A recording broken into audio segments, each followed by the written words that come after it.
Здравствуйте, с вами вечерний обзор от Инвест-Кафе.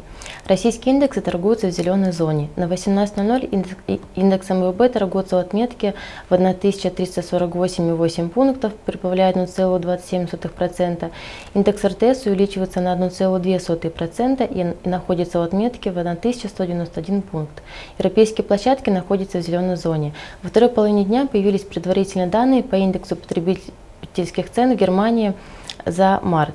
Изменение составило лишь 0,3% при ожидании в 0,4%. Значение индекса DAX увеличивается на 0,87%, а ФТСЕ СТОП прибавляет 0,14%. Позитивная динамика европейских площадок положительно сказывается на российском фондовом рынке. Основная валютная пара евро-доллар торгуется в отметке в 1,375, прибавляя 0,14%. Сегодня приостановилось укрепление рубля последних дней, однако коррекция пока не столь существенная.